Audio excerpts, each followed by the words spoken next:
बिस्मिल्लाहिर्रहमानिर्रहीम। आज हमारा लेक्चर नंबर 18 है और सीरीज सर्किट के अंदर जो ट्रबल शूटिंग की प्रॉब्लम जो है वो रह गई थी, उसको मैं आज कवर करवा दूंगी, तो इंशाल्लाह ताला ये हमारा टॉपिक खत्म हो जाएगा। अच्छा, ट्रबल शूटिंग बेसिकली जो हम यहाँ पर कर रहे हैं वो हम देखेंगे कि सीरीज सर्किट जो है उसके अंदर अगर कोई कंपोनेंट, कोई रजिस्टर अगर ओपन हो तो किस तरह की प्रॉब्लम हम फेस कर सकते हैं, ट्रबल शूटिंग हो सकती है हमें। और अगर सीरीज सर्किट हमारे पास है और वो शॉर्ट हो जाए सीरीज सर्किट का कोई कंपोनेंट, तो फिर हम उसको कैसे सॉर्ट आउट करेंगे। तो सबसे पहले तो हम ये देखेंगे कि ओपन क्या चीज़ होती है, शॉर्ट क्या चीज़ होती है, और फिर हम उसको सीरीज सर्किट के अंदर उसका बिहेवियर देखेंगे। अच्छा, सबसे पहली चीज़ तो ये कि हम लोग ओपन सर्किट को थोड़ा बहुत पढ़ चुके हैं पहले भी। हम ये देख चुके हैं कि ओपन सर्किट क्या चीज़ होती है और क्लोज सर्किट क्या चीज़ होती है। और हमें जो है वो ये बात मालूम है कि एक मिनट, ओपन सर्किट और क्लोज सर्किट के अंदर करंट किस तरह से फ्लो करता है।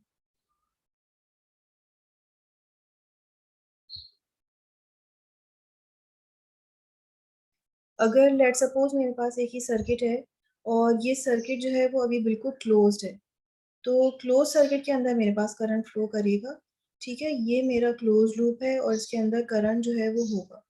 अगर मैं इसी सर्किट को दोबारा से ड्रॉ करूं और मैं इस जगह को ओपन छोड़ दूं, तो ये मेरा ओपन सर्किट कहलाएगा। और मैं कहूंगी कि मेरा ये ओपन सर्किट है और इसके अंदर करंट नहीं होगा क्योंकि ये सर्किट ओपन है। तो this is the definition of a close circuit and open circuit. तो ओपन सर्किट का मतलब होता है कि कंटिन्यूटी आपकी ब्रेक हो गई, कंटिन्यूटी खत्म हो गई। तो कंटिन्यूटी खत्म हो गई तो ये ओपन हो गया। अगर कंटिन्यूस है सर्किट तो उसका मतलब है कि वो क्लोज होगा। तो ये चीज़, ये डेफिनेशन ओपन सर्किट की हम पहले पढ़ चुके हैं। अच्छा, अब क्या होता है कि जब भी हमारे पास कोई भी सर्किट, सीसीटी को मैंने शॉर्ट फॉर्म में लिखा है सर्किट, अगर वो एक्टिव नहीं होता तो सबसे पहले तो हम उसको देखते हैं, भाई ये क्यों नहीं काम कर रहा। विजुअल एनालिसिस करते हैं और उसके बाद हम एनालिसिस करना शुरू करते हैं। और ये जो एनालिसिस हम करते हैं, सबसे पहले चैप्टर नंबर 3 में हमने रेजिस्टेंस के हिसाब से सीखी थी कि अगर कोई सर्किट काम नहीं कर रहा है और आप उसकी एनालिसिस करना चाहते हैं, तो हम मल्टीमीटर की मदद से रेजिस्टर जो है चेक करेंगे, उसकी रेजिस्टेंस चेक करेंगे। अगर बीप बच जाती है तो उसका मतलब क्या है कि वो कंटिन्यूस है, और अगर बीप नहीं बच रही है तो इसका मतलब क्या है कि वो ओपन हो गया है। ठीक है, तो वो ओपन है, वो ब्रेक हो गया है कहीं रास्ते से, रेजिस्टर को रिप्लेस करें, उस पार्ट को रिप्लेस करें। तो हम रेजिस्टेंस की मदद से भी चेक कर सकते हैं कि भाई सर्किट ओपन है या नहीं। अच्छा, अब हम सीरीज सर्किट के अंदर वोल्टेज मेजरमेंट की मदद से देखना चाहते हैं या करंट मेजरमेंट की मदद से देखना चाहते हैं कि सर्किट जो है वो किस तरीके से बिहेव करता है, अगर ओपन है या शॉर्ट।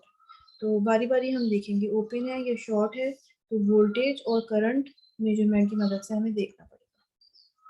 अच्छा, सबसे पहले मेरे पास जो है ना वो ओपन सर्किट आ जाता है। ओपन सर्किट हम देखते हैं कि ओपन सर्किट क्या है। ये यहाँ पर एक सिंपल सा सर्किट बना हुआ है, दोबारा से वही सिंपल सर्किट बनाया है। एक रेजिस्टर है, एक सप्लाई है, इसके अंदर 10 ओम की रेजिस्टेंस लगी हुई है, 10 वोल्टेज वोल्ट्स की सप्लाई है, 1 एम्पियर करंट इसमें फ्लो हो रहा है। अब मैं क्या करूँ, अगर मैं इन दोनों टर्मिनल्स से ए और बी को जो है ना ओपन कर दूँ, तो वही सर्किट है, सेम सर्किट, लेकिन अब ओपन हो जाए। अच्छा, अभी मैंने सप्लाई इस सर्किट के अंदर से निकाली नहीं है, तो अब अगर मैं गौर से देखूं तो मैं ये कह सकती हूँ कि ये सर्किट ओपन है, और जिस पार्ट से ये ओपन है, आर ए बी, ठीक है, जिस पार्ट से ये ओपन है, ये जो रेजिस्टेंस है ये तकरीबन इन्फिनिटी। क्यों? क्योंकि ये ओपन हो गई ना, इनफाइनाइट रेजिस्टेंस हो गई, और इतनी ज्यादा रेजिस्टेंस हो गई ये करंट फ्लो ही नहीं कर पा रहा।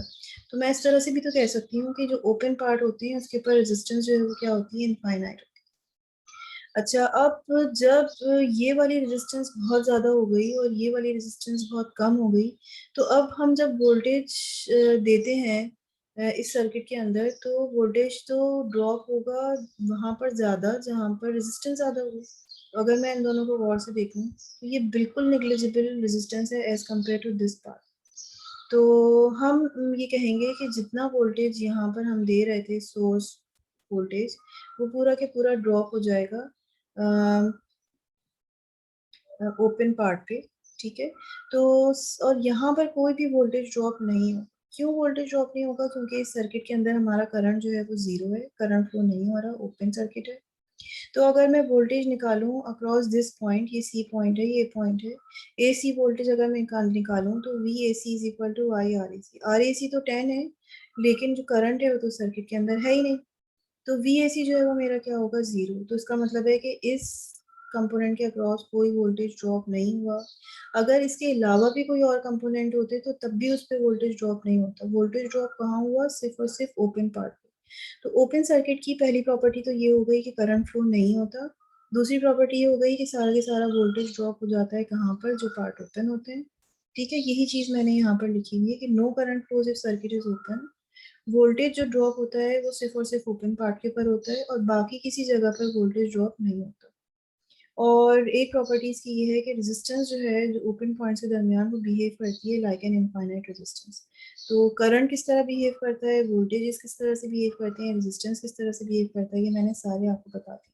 ठीक है, वोल्टेज का भी बता दिया है कि ओपन पॉइंट्स के ऊपर वोल्टेज आपको मिलेगा, अदरवाइज हर कंपोनेंट पे वोल्टेज जो है वो zero, otherwise voltage is zero for any other component.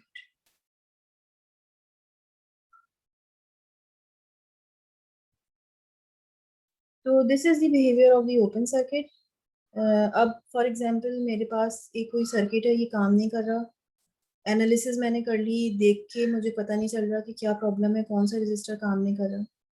अब सबसे पहले मैं क्या करूँगी, मैं यहाँ पर एम मीटर लगाऊंगी, एम मीटर मुझे ज़ीरो करंट दे देगा। तो मुझे सिर्फ और सिर्फ इतनी इंफॉर्मेशन मिल रही है कि अच्छा भाई ये सर्किट के अंदर करंट फ्लो नहीं हो रहा है, तो सर्किट जो है कहीं ना कहीं से ओपन हो गया। तो अब पहले तो मैं ओपन है इसका मतलब है कंटिन्यूस नहीं है सर्किट, और कंटिन्यूटी मैं चेक कर सकती हूँ रेजिस्टेंस की मदद से, मैं सीख चुकी हूँ और मैं डिटरमाइन कर लूंगी। लेकिन हमें अब एक नई चीज़ सीखनी है, हमें वोल्टेजेस की मदद से देखना है कि सर्किट ओपन है या नहीं है। तो हम अब एक नई चीज़ सीख रहे हैं। तो ये जो है 10 वोल्ट्स की सप्लाई में लगी रहने दूंगी। स्टेप्स हमें क्या करना है, 10 वोल्ट्स की सप्लाई में लगी रहने दूंगी। जब हम रेजिस्टर्स की मदद से कंटिन्यूटी चेक करते थे तो हम सप्लाई को रिमूव कर देते थे, अभी हम नहीं करेंगे, क्योंकि अगर हमने यहाँ से रिमूव कर दिया वोल्टेज सप्लाई तो फिर हम वोल्टेज ड्रॉप हो गई नहीं कहीं भी, और फिर हम पता नहीं कर सकेंगे।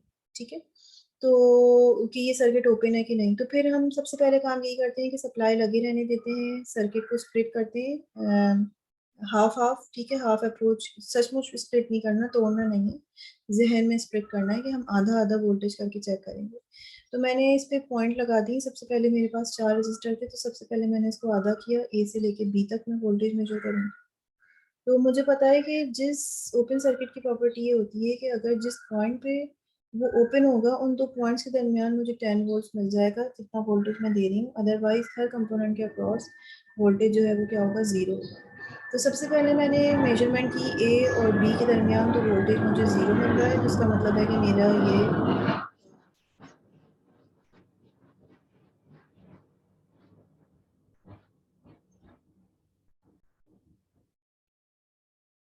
ठीक है। इसका मतलब क्या है कि मेरा ये पार्ट बिल्कुल ठीक है, ओपन नहीं है। फिर मैं बी से डी तक मेजरमेंट्स करूंगी, तो फिर मुझे पता चलेगा कि अच्छा यहाँ पे तो वोल्टेज 10 वोल्ट्स हम दे रहे थे, 10 वोल्ट्स नहीं की यहीं ड्रॉप हो रहा है। इसका मतलब है इस पार्ट में कोई गड़बड़ है, this part is not okay. लेकिन actually this part is also consist of 2 resistors, तो फिर मुझे मजीद इसको हाफ स्प्लिट करना पड़ेगा, बी सी और सी डी। तो फिर मैंने इसको बी सी में स्प्लिट किया, बी सी जो है ज़ीरो आ रहा है, तो यहाँ से मुझे पता चल गया कि भाई ये तो ओके है। वी सी डी जो है वो 10 वोल्ट निकलेगा, तो फिर मुझे पता चल जाएगा कि आर सी डी जो है वो ओपन है, यही सारा वोल्टेज ड्रॉप हो रहा है, यही रेजिस्टेंस ज़्यादा है, यही पार्ट ओपन है। तो ये अप्रोच हम यूज़ करते हैं वोल्टेज मेजरमेंट के ज़रिए, और हम फिर पता कर लेते हैं कि अच्छा कौन सा कंपोनेंट हमारा ओपन हो रहा है। अच्छा, हम कंटिन्यूटी चेक करने के लिए सर्किट ओपन है या क्लोज है, रेजिस्टेंस की भी अप्रोच इस्तेमाल करते हैं, वोल्टेज की भी अप्रोच इस्तेमाल करते हैं। करंट से हमें कोई इन्फॉर्मेशन नहीं मिल रही। करंट से सिर्फ इतनी इन्फॉर्मेशन मिल रही है कि सर्किट ओपन है, कौन सा पार्ट ओपन है, ये ये ये हमें नहीं पता चलता। तो ओपन सर्किट को हम चेक करते हैं या तो रेजिस्टेंस कंटिन्यूटी की मदद से या वोल्टेज की मदद से। कंटिन्यूटी जो है रेजिस्टेंस की मदद से चेक करना मुझे ज़्यादा पसंद है, क्योंकि उसमें हम सप्लाई को रिमूव कर देते हैं और ये बहुत सेफ रहता है प्रैक्टिकली। और थियोरेटिकली तो आप दोनों तरीक़ों से कर सकते हैं इस वोल्टेज मेजरमेंट भी, यानी न्यूमेरिकल अगर आप कर रहे हैं तो आप दोनों तरीके से कर सकते हैं। ओके, लेकिन ये जब आप प्रैक्टिकल फील्ड के अंदर जाएंगे तो ये इन्फॉर्मेशन आपको होनी चाहिए कि which way is much safer if you are dealing with a circuit. ठीक है। अच्छा, अब सेकंड आ जाता है कि सीरीज सर्किट अगर शॉर्ट है तो शॉर्ट सर्किट जो है वो किस तरीके से बिहेव करता है, उसको अब हम पढ़ेंगे। तो जब हमारे पास कोई जो है, एक मिनट,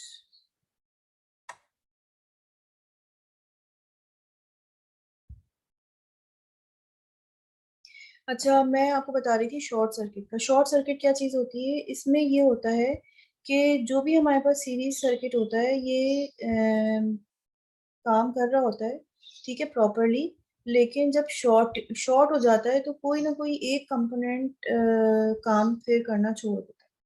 जो भी शॉर्ट हुआ है वो काम करना छोड़ देता है। और शॉर्ट का मतलब क्या होता है मैं आपको समझाती हूँ। अब जैसे मेरे पास एक ये सर्किट है, ये एक प्रॉपर सर्किट है, बिल्कुल सही सही काम कर रहा है। ये 30 वोल्ट का सप्लाई मैंने यहाँ पर लगाया हुआ है। ये 3 रेजिस्टर्स लगे हुए हैं, 5 ओम के, 10 ओम के, 15 ओम के। तो इसके हिसाब से यहाँ पे 5 वोल्ट, 10 वोल्ट, 15 वोल्ट ड्रॉप हो रहे हैं। मैंने अपनी आसानी के लिए फिगर्स ले ली हैं। ठीक है। तो अब अगर मैं थियोरेटिकली कैलकुलेशन करूँ तो मुझे पता चल रहा है कि इस सर्किट के अंदर टोटल करंट जो है वो 1 एम्पेयर फ्लो होना चाहिए। अब मैं यहाँ पर एमीटर भी लगाती हूँ तो मेरे पास 1 एम्पेयर करंट आता है। इसका मतलब क्या है कि मेरा सर्किट प्रॉपर है और हर हर कंपोनेंट बिल्कुल प्रॉपरली काम करता है। लेकिन अगर लेट सपोज मेरा जो R3 है ये हो गया शॉर्ट। शॉर्ट होने का मतलब ये है कि एक्सीडेंटली कोई वायर इस पॉइंट से टच होता हुआ इस पॉइंट तक टच हो गया। वायर की जो रेजिस्टेंस होती है वो तकरीबन 0 होती है। तो अब जब करंट फ्लो होगा ना, तो करंट फ्लो होगा, यहाँ से करंट आएगा R2 से होता हुआ, जब वो इस पॉइंट तक पहुंचेगा तो उसको दो रास्ते मिलेंगे, एक R3 से वो गुजरे या फिर वो यहाँ से गुजरे। तो करंट हमेशा उस जगह को प्रेफर करता है जहां उसको रेजिस्टेंस 0 मिल रही होती है, रेजिस्टेंस नहीं मिल रही होती है। वो इस सर्किट के अंदर इस रेजिस्टर के क्रॉस को नहीं गुजरेगा, वो यहाँ से गुजर जाएगा। और ये जो R3 है वो इस सर्किट के अंदर नॉन एक्टिव हो जाएगा, यानी कि वो काम नहीं करेगा। जब वो काम नहीं करेगा तो उसका फर्क क्या पड़ेगा, उसका फर्क ये पड़ेगा कि करंट इस सर्किट में हमारे हिसाब से फ्लो होना चाहिए 1 एम्पियर। लेकिन जब हम यहाँ पर एमीटर लगाएंगे तो करंट जो है ना वो ज्यादा आ रहा होगा, इंक्रीज 1 नहीं आ रहा होगा, 1 से ज्यादा आ रहा होगा। कैसे? इसलिए कि अब इस सर्किट की जो टोटल रेजिस्टेंस है वो कितनी हो गई, सिर्फ और सिर्फ अब ये वाली रेजिस्टेंस काम कर रही है, ये वाली रेजिस्टेंस एक्टिव है, सिर्फ 15 ओम्स की रेजिस्टेंस एक्टिव है। तो अब टोटल वोल्टेज जो है वो हमारा 30 है, 15 ओम्स की रेजिस्टेंस एक्टिव है, तो टोटल करंट हमारा 2 एम्पियर जो है वो यहाँ पर हमें मिलेगा, बढ़ेगा। ठीक है। तो शॉर्ट सर्किट की निशानी ये है कि अगर आप इसके अंदर एमीटर लगाएंगे तो आपको करंट जो आप एज्यूम कर रहे हैं उससे हमेशा बड़ा हुआ मिलेगा। ठीक है। तो आपको फौरन पता चल जाएगा कि this is the short circuit indication. इसमें ओपन सर्किट के अंदर क्या हो रहा था, ओपन सर्किट के अंदर अगर आप मेजरमेंट कर रहे थे एमीटर के जरिए तो करंट आपको बिल्कुल मिल ही नहीं रहा था, 1 एम्पियर भी नहीं मिल रहा था।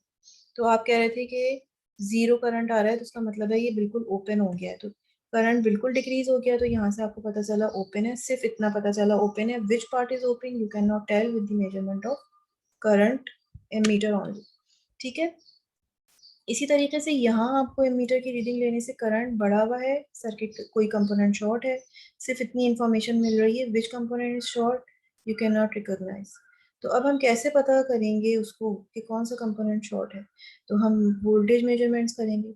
अच्छा, रेजिस्टेंस की जब हम मेजरमेंट करेंगे तो हमें कोई इंफॉर्मेशन नहीं मिलेगी, ओपन सर्किट के अंदर मिल जाती है, शॉर्ट में नहीं मिलती। क्यों? क्योंकि अभी तो ये सारे रजिस्टर्स ठीक है ना, जला हुआ तो कोई भी नहीं है, ओपन तो कोई भी यानी नहीं है। तो जब हम मल्टीमीटर लगाएंगे और रेजिस्टेंस मेजर करेंगे तो इसकी वैल्यू 5 ओम, 10 ओम, 15 ओम पूरी प्रॉपर आ रही है। तो जहाँ पे भी कहीं शॉर्ट सर्किट होता है तो रेजिस्टेंस की मेजरमेंट काम नहीं करती। करंट की मेजरमेंट हमें सिर्फ ये इन्फॉर्मेशन देती है, लेस इन्फॉर्मेशन देती है, सिर्फ हमें ये बताती है कि भाई वैल्यू इंक्रीज है, कहीं ना कहीं कोई चीज़ शॉर्ट है। शॉर्ट सर्किट में हमेशा हमें वोल्टेज मेजरमेंट की इंफॉर्मेशन लेनी पड़ती है। अगर बहुत सारे कंपोनेंट्स हैं तो हमें चेक करना पड़ता है विच कंपोनेंट इज शॉर्ट। तो यहीं से हमें एग्जैक्ट इंफॉर्मेशन मिलती है और हम डिटेक्ट करते हैं कि विच कंपोनेंट इज शॉर्ट। अब कैसे करेंगे? वोल्ट मीटर लगाएंगे। वोल्ट मीटर लगाया हमने तो अच्छा, करंट की जो है यहाँ पर कितना हो गया था, यहाँ पर करंट हो गया था 2 एम्पियर्स। तो अगर करंट 2 एम्पियर्स हो गया था तो उसका मतलब क्या है कि 2 5 10, यहाँ पर 10 वोल्ट ड्रॉप होगा और यहाँ पर वोल्टेज ड्रॉप होगा 20 वोल्ट्स, 2 10 20 वोल्ट्स। तो इसका मतलब है कि पहले अगर यहाँ वोल्टेजेस 5 वोल्ट्स 10 वोल्ट्स ड्रॉप हो रहे थे तो वोल्टेज ड्रॉप भी यहाँ पर इंक्रीज हो गया। अब यहाँ पर हम देखते हैं कि हम वोल्टेज मेजरमेंट्स कैसे कर रहे हैं। तो V1 हम मेजर करेंगे वोल्ट मीटर से, 10 वोल्ट्स निकल कर आ रहा होगा। V2 मेजर करेंगे 20 वोल्ट्स, तो इसका मतलब है कि ये बिल्कुल ठीक काम कर रहे हैं। लेकिन जैसे ही हम V3 मेजर करेंगे तो कोई वोल्टेज मिलेगा ही नहीं हमें। क्यों? क्योंकि कोई वोल्टेज ड्रॉप हो ही नहीं रहा, क्योंकि करंट इधर से गुजर ही नहीं रहा ना। करंट तो गुजर रहा है कहाँ से? इस बाईपास रास्ते से गुजर के इधर चला जाता है। तो यहाँ पर हमें वोल्टेज ड्रॉप नहीं मिलेगा। तो वोल्टेज जो है ना, वो जब वोल्टेज ड्रॉप हमें नहीं मिलेगा, वोल्टेज ड्रॉप हमें 0 मिलेगा, तो हमें पता चल जाएगा कि R3 इज शॉर्ट। ठीक है। अच्छा, अब ये हमें पहचानना है अच्छी तरीके से। अब हम पढ़ चुके हैं सीरीज सर्किट के अंदर अगर शॉर्ट सर्किट हो जाए या ओपन सर्किट हो जाए तो फिर हम उसका बिहेवियर जो है वो किस तरीके से चेक करें। तो अगर यही मैं एक सर्किट ले लूँ, सिंपल सा सर्किट, इसमें 3 रजिस्टर्स मेरे पास लगे हुए हैं, तो अगर तो वो प्रॉपर है तो रजिस्टर के अक्रॉस, इस वाले रजिस्टर के across 5 volts 10 volts 15 volts drop होगा। लेकिन अगर शॉर्ट सर्किट है, शॉर्ट सर्किट के अंदर मैंने भी आपको बताया कि करंट बढ़ेगा तो वोल्टेज ड्रॉप भी बढ़ जाएगा around across those components which are okay. तो ये 10 और 20 वोल्ट्स यहाँ पर हमें वोल्टेज मिलेगा, जबकि जो कंपोनेंट शॉर्ट हुआ है वहां पर हमें 0 वोल्ट मिलेगा। उसकी बनिस्बत अगर हम ये देखें कि ये R3 शॉर्ट ना हो, R3 ओपन हो जाए, अगर ओपन हो जाए ये पार्ट, तो फिर हम कहेंगे कि R1 और R2 के क्रॉस हमें कोई वोल्टेज नहीं मिलेगा, क्योंकि ये ओपन है। जहां जहां 0 वोल्टेज मिल रहा होगा ये ओके होंगे, लेकिन ओपन पॉइंट्स के ऊपर वोल्टेज ड्रॉप जो होगा वो बिल्कुल वही वोल्टेज ड्रॉप होगा जो कि हम सप्लाई के अक्रॉस दे रहे होते हैं, विच इज 30 वोल्ट्स। तो फिर हम ये कहेंगे कि this this part is open. तो शॉर्ट सर्किट का बिहेवियर और ओपन सर्किट का बिहेवियर वोल्टेज के रिस्पेक्ट से जो है हमें पता चल गया कि क्या होता है क्या नहीं होता। यहाँ पर एक और इम्पॉर्टेंट पॉइंट मैं आपको बताना चाह रही हूँ ये कि जिस जगह प्रैक्टिकली शॉर्ट सर्किट होता है, शॉर्ट सर्किट का मतलब ये होता है कि जैसे मैंने भी आपको बताया R3 कंपोनेंट जो है वो बाईपास हो गया, शॉर्ट होना या बाईपास हो गया ये एक वायर के जरिए किसी तरह से एक्सीडेंटली, तो ये एक्टिव नहीं रहा। अच्छा, अब उसके नतीजे में क्या होता है, करंट इंक्रीज हो जाता है एकदम से 1 एम्पियर से 2 एम्पियर। इस सर्किट में हो गया था ना। अच्छा, जैसे ही करंट बढ़ा, अब मुसीबत ये होती है कि हमने जो अपने सर्किट के अंदर कंपोनेंट्स लगाए हुए होते हैं वो तो हमने 1 एम्पियर के हिसाब से लगाए हुए होते हैं। जब 2 एम्पियर करंट फ्लो होगा तो हो सकता है कि किसी कंपोनेंट की पावर रेटिंग इतनी अच्छी नहीं हो जो कि 2 एम्पियर के करंट को संभाल सके, वो जल जाता है। R1 और R2 जल जाएंगे। शॉर्ट क्या हुआ था, R3 हुआ था, लेकिन करंट इंक्रीज होने की वजह से अब ये R1 या R2 या कोई दूसरे कंपोनेंट जो है वो क्या हो जाएंगे, बर्न हो जाएंगे। बर्न होने का मतलब क्या है, ओपन हो। तो प्रैक्टिकली जब हमारे पास कोई शॉर्ट हो जाता है सर्किट तो वो ओपन भी होता है। ठीक है, टेक्निकली जो है ना दोनों चीजें हमें वहां पर मिलती हैं। जो जो चीज जो शॉर्ट हो जाता है वो बर्निंग वहां पर हो जाती है, लेकिन कहीं भी अगर सर्किट सिर्फ ओपन है तो जरूरी नहीं है कि वो शॉर्ट। ठीक है, और अगर ओपन सर्किट है तो ओपन सर्किट को हम कैसे चेक कर सकते हैं, रेजिस्टेंस और वोल्टेज की मदद से। लेकिन कोशिश करें कि सेफ अप्रोच यूज करें, रेजिस्टेंस मेजरमेंट करें। शॉर्ट सर्किट है तो हम किस तरीके से उसकी मेजरमेंट्स कर सकते हैं, रेजिस्टेंस से नहीं कर सकते, सिर्फ और सिर्फ वोल्टेज से ही हमें पता चलता है मेजरमेंट करके। और बहुत केयरफुली हमें शॉर्ट सर्किट जहाँ पे भी हो उसकी बहुत केयरफुली हमें डीलिंग करनी पड़ती है। ठीक है, कोशिश करें कि विजुअल एनालिसिस के जरिए हम उस प्रॉब्लम को सॉर्ट आउट कर लें। अदरवाइज फिर ये कि मल्टीमीटर की मदद से हम वोल्टेजेस मेजर करके कंपोनेंट्स का पता कर सकते हैं, which is open which is short. अच्छा जनाब,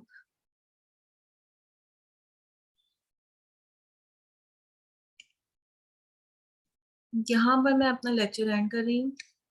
this is the end of my lecture. इसमें मैंने बताया आप लोगों को कि शॉर्ट सर्किट और ओपन सर्किट अगर मौजूद है तो आप इस तरीके से सॉल्व कर सकते हैं।